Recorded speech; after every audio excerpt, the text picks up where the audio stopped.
ওয়ালাইকুম বাবু আসসালাম। আসসালামু আলাইকুম। আদনান বাবু, আমার একটি প্রিয় গায়ক তুমি। এটা আলহামদুলিল্লাহ। আমার খুবই একদম মনের একটা মিষ্টি গানের গায়ক। আলহামদুলিল্লাহ। শুভেচ্ছা শুভেচ্ছা শুভেচ্ছা দর্শক। আজকে একটি মজার গল্প দিয়ে শুরু করতে চাই। আমার এখনো মনে আছে, তখন কিন্তু রাস্তাঘাট অত জাম থাকতো না। আমি গুলশান থেকে গাড়ি চালিয়ে মৌচাক দিয়ে বাসার দিকে যাচ্ছি। মৌচাকের পরে তো ওখানে তো অনেক অডিও, তখন তার এই ইউটিউব এইসব অত জাঁকজমক কিছুই ছিল না তখন। হঠাৎ দেখি রং নাম্বার টেলিফোন, এটা গান কানে ভেসে আসলো। আমার কাছে শব্দটাই একটু ভিন্ন লাগলো। আমি ওই অটোর দোকানগুলো চিনতাম।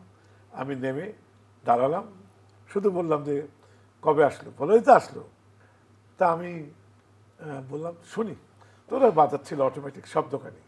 পুরো গানটা শুনলাম, মনে মনে একটা তৃপ্তি নিয়ে আসলাম, না এই ছেলেটি বোধহয় জায়গায় করে নেবে। খুব ভালো লাগলো।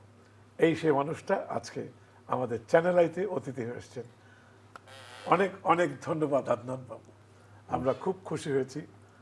আমি আপনার গান খুব পছন্দ করি এই কারণে যে কখনো কখনো মিষ্টি কিছু কণ্ঠ চলে আসে, যে কণ্ঠগুলো শুনলে আমাদের তো ভালো লাগেই।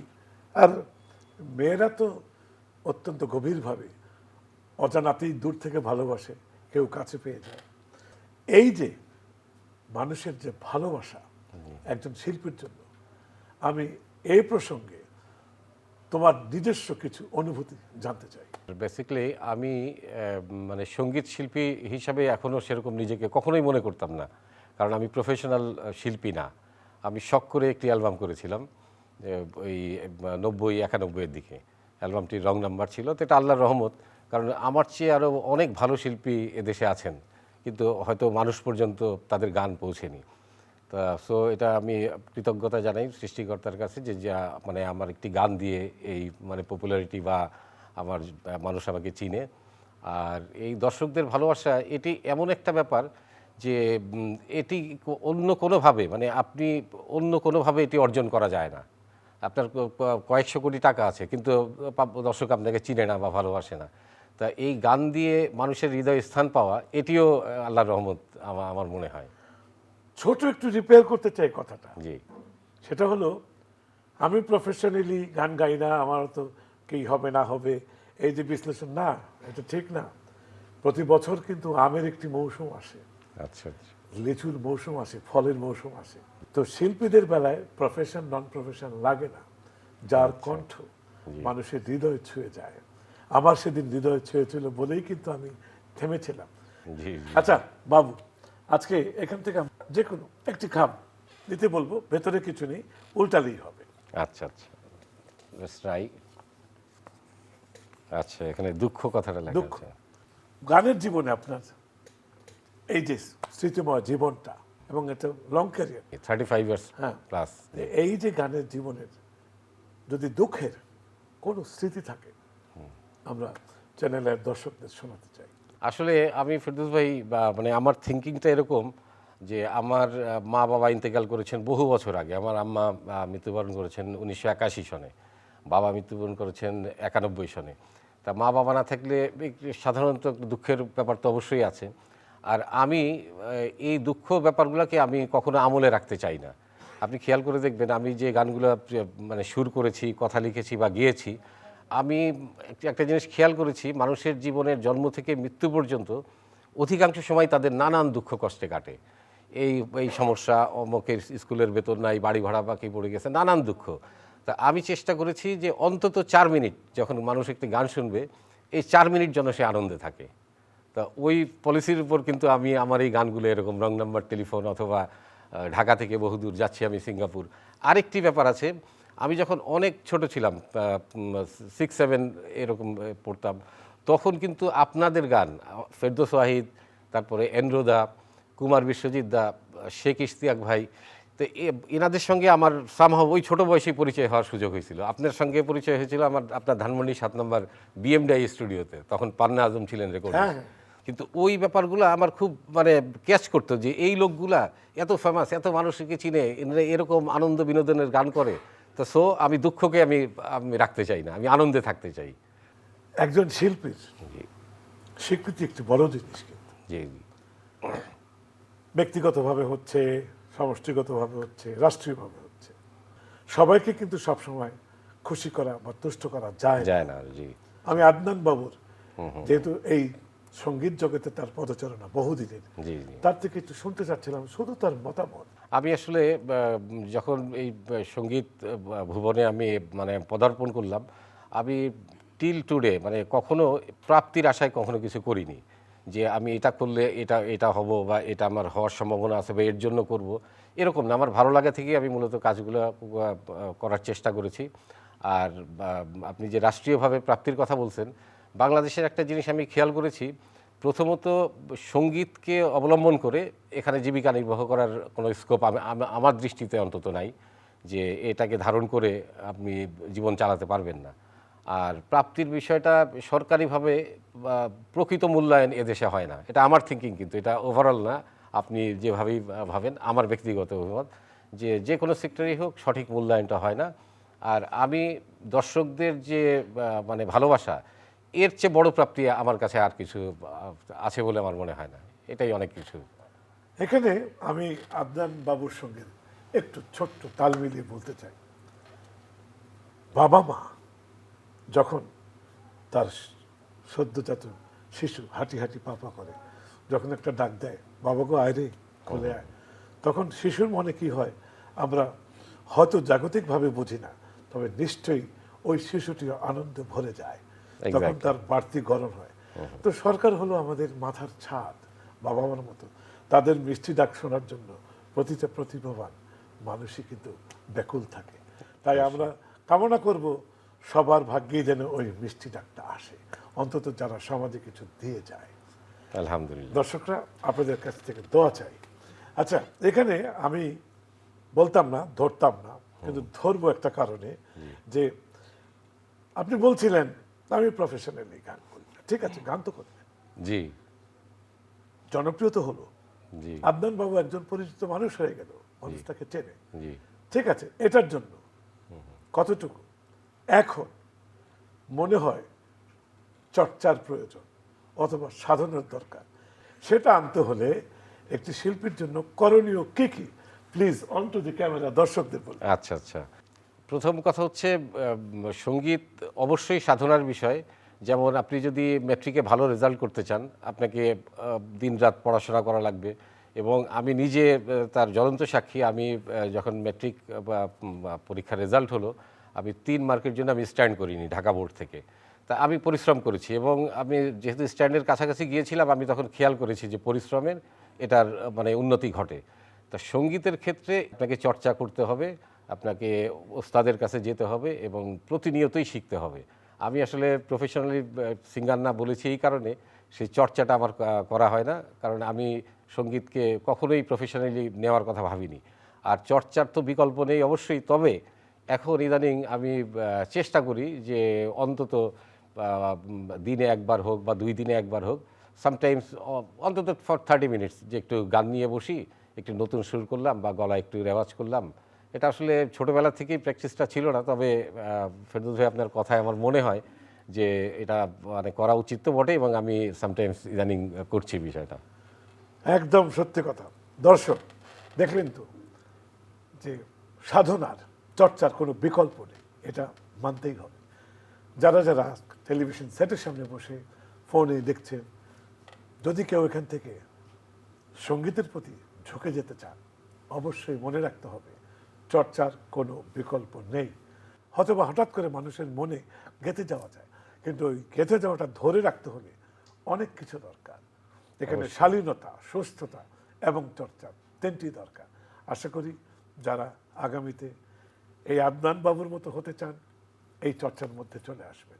সঙ্গে সঙ্গে আরেকটি ছোট্ট জিনিস বলছি, এটা আমি আমার সম্পর্কিত জানাতে চাই, যে 13 পর্বে একটি গোয়েন্দা সিরিজের মতো আমি তৈরি করছি এবং চ্যানেল আয়ের সঙ্গে এই কথোপকথন হয়েছে যে আইস্ক্রিনটা দেখবেন, এই আইস্ক্রিনে ওটিটিতে আপনারা অনেক কিছু পাবেন, অনেক কিছু সুন্দর সুন্দর, রোমাঞ্চকর, মোহনীয়, আশ্চর্য, ভালোবাসা, মন প্রাণ দেয়া নেয়া, মানুষের গল্প বলা, সব কিছুই আপনাদের জন্য দোয়ার খুলে রেখেছে আই স্ক্রিন। আদনান, জি এবার তো তোমাকে ছাড়া যাবে না। আমি কল্পনায় চলে যেতে চাই সেই মৌচাকের দোকানে। আচ্ছা আচ্ছা ওই গানটি আমরা একটু শুনবো। আমাদের এখানে তিনজন মিউজিশিয়ান এসছেন। আচ্ছা শহীদ মাহমুদ, ও তো অনেক সিনিয়র, আজকে এখন সঙ্গীত পরিচালনাও করছেন। জি জি জি একদম শুরু থেকে ফিরোজ শাহ, আজম খান, আমাদের, এবং রিসেন্টলিও যারা যারা মধ্যম উঠেছে তাদের সবার সঙ্গে প্লে হ্যাঁ হ্যাঁ করেছে। পুরানো লোক জি। একজন পারকাশনিস্ট, একজন গিটারিস্ট। এই মানুষটির লাইভ গান আজকে আমরা দর্শকদের শোনাবো, আমরা শুনবো। ফেরদৌস ভাই, আপনি আমার জন্য দোয়া করবেন। আমি আসলে শুরুতেই বলেছিলাম যে সেরকম শিল্পী আমি না, তারপরে আপনার মতো একজন লোকের সঙ্গে যাকে দেখে আমরা গানে এসেছি ইনফ্যাক্ট, তো তার সামনে গান গাওয়াটা একটু মানে ইসের ব্যাপার, রিস্কি ব্যাপার আমার মনে হয়। ভুল ত্রুটি হলে ক্ষমা করবেন, একটু চেষ্টা করি।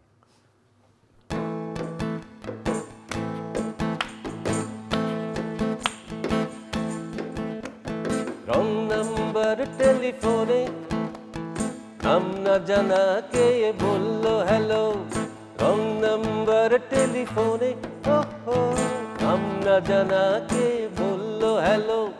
মন দেয়া নেয়া শত কথার মাঝে, আমার মন দেয়া নেয়া শত কথার মাঝে লাইনটা হঠাৎ কেটে গেল।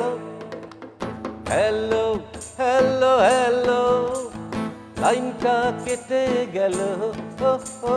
হ্যালো হ্যালো হ্যালো, লাইনটা কেটে গেল।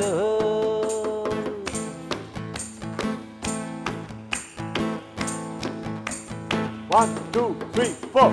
সঙ্গী ভেবে তারে সেদিন দিয়েছি নিজের ঠিকানা, বলি বলি করে সময় যে গেল তার কিছু জানা হলো না। সঙ্গী ভেবে তারে সেদিন দিয়েছি নিজের ঠিকানা, বলি বলি করে সময় যে গেল তার কিছু জানা হলো না। প্রথম প্রেমের নেশা জাগিয়ে মনে, প্রথম প্রেমের নেশা জাগিয়ে মনে, কোথায় সে হারিয়ে যে গেল। হ্যালো হ্যালো হ্যালো, লাইনটা কেটে গেল।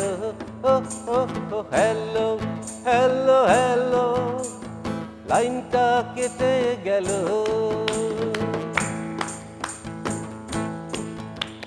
রং নাম্বার টেলিফোনে নাম না জানা কে বললো হ্যালো, রং নাম্বার টেলিফোনে নাম না জানা কে বললো হ্যালো।